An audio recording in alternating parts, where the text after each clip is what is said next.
I feel like this video series is answering questions from Discord because I've been spending a lot of time in the Rust Discord channels answering questions, and this was a really realistic question that they had. So let me show you the problem code, and we'll talk about the how we're sort of illustrating the problem and then looking at the solution. And really, what I want you to look at is not, do I have this particular problem and is this going to be a solution for me?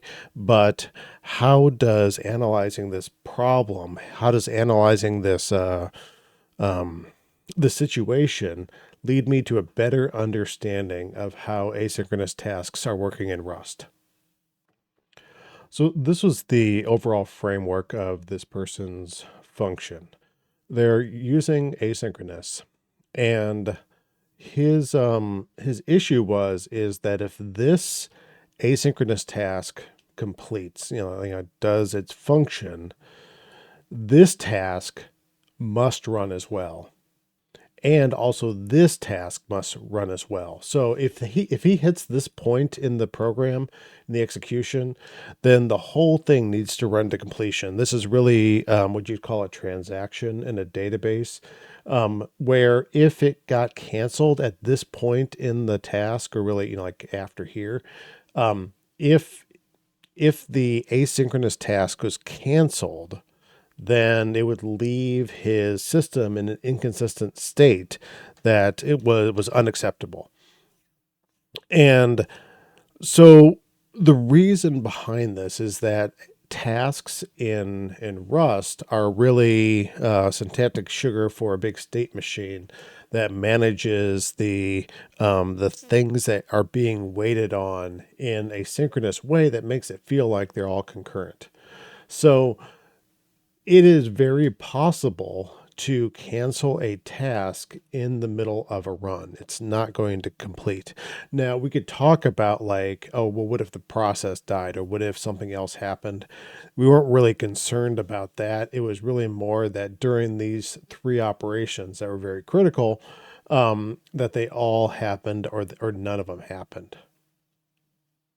So let's induce that problem, and then we'll look at ways of being able to solve that. Really, I think being able to show that we can induce the problem is going to give you some new clues about asynchrony in Rust that is probably going to be more important than actually solving this particular problem.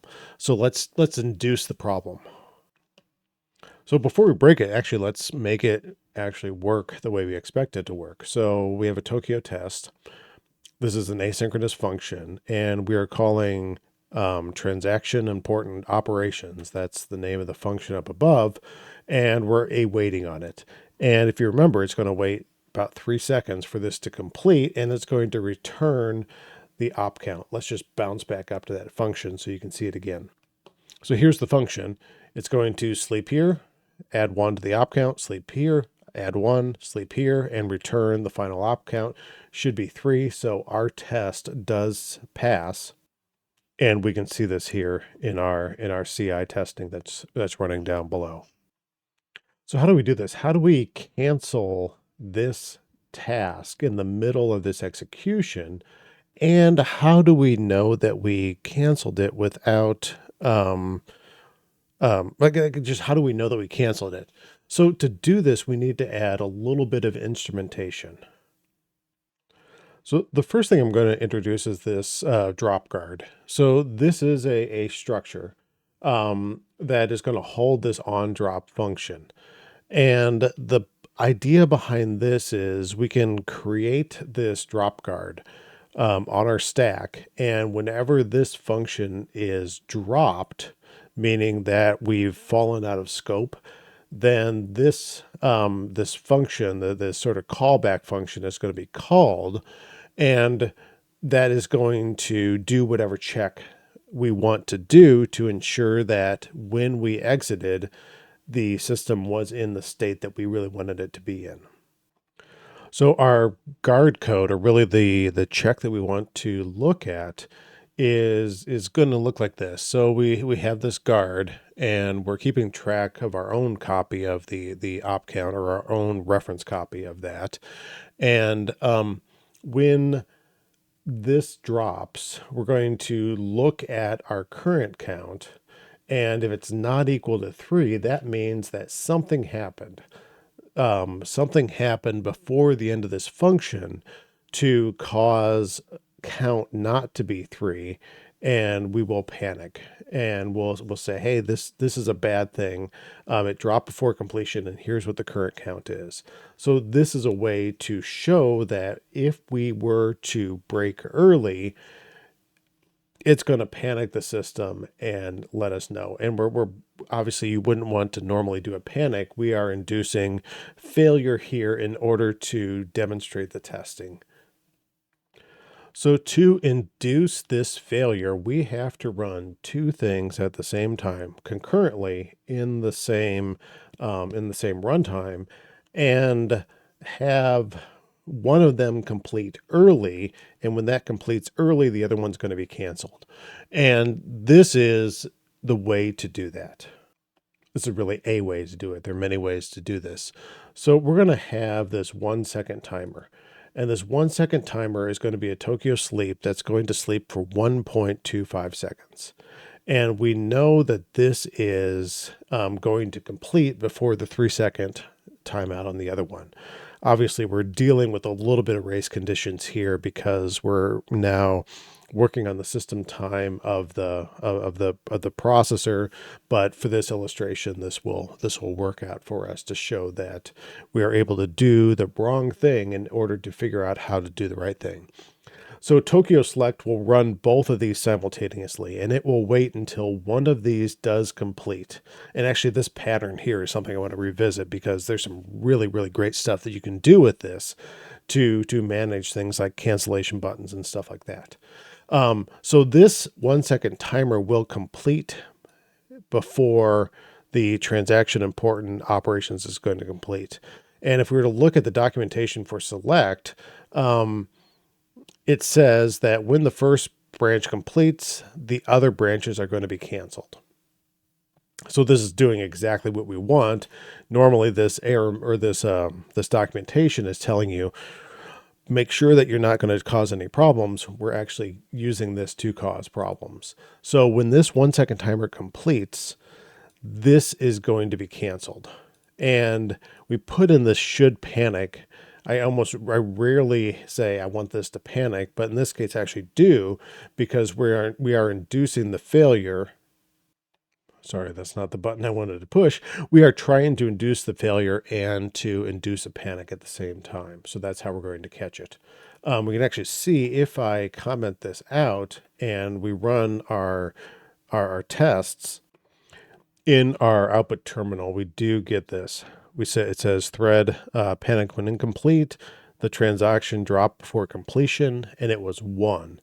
And off screen, I'm going to change the timeout of our timer to be 2.5, and you'll actually see that this will probably also fail again, but it was able to complete that second one. So we got almost to the end.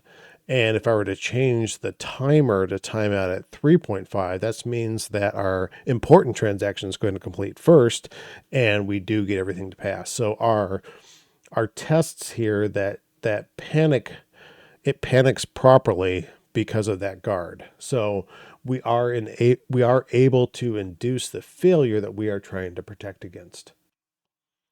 So a way to fix this is to run our important operations in a separate spawned task. So this version here is doing the same as the previous version, except that we are using Tokio task spawn to run this as another operation. Or not another operation, but another task. And this task runs independently of our current task.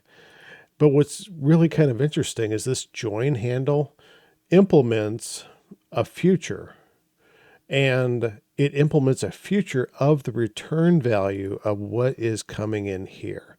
So we actually can get the return value while operating in a completely independent task. You can think of this as we've spawned another thread running that, so that if our first thread dies, actually, if your thread actually dies, it's a bigger issue. But this will run to completion, assuming that we don't kill the entire runtime system and have our entire stack unfold and the program exits. So this is a way to do this. And so let's just sort of instrument this a little bit to show what's going on here. So one, if we look at the results of our testing, these are all passing. So this does not panic when in a task. We do not have the panic macro on here, or should panic macro on here. So this test is passing. And we can add some additional things onto this. So for example, I want to actually get the return value of this. So in here, I want to assert that this is going to be 3. I believe that's what we want to check on.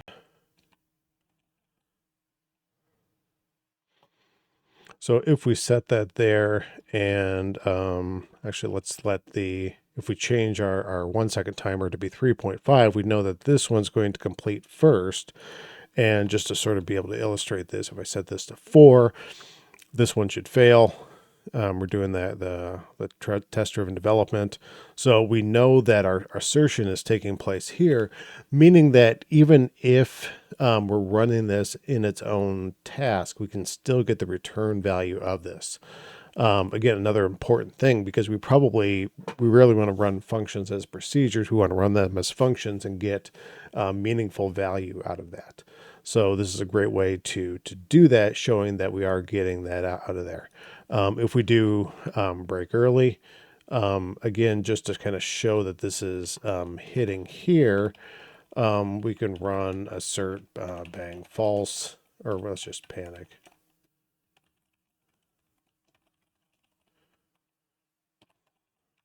There we go. And so since we are running at 1.5 seconds on the timer here, we are going to panic inside of here, and this fails. So this is now working the way we expect it to work. Now, there are probably many other ways to address this problem here. And this is not the greatest way to do it.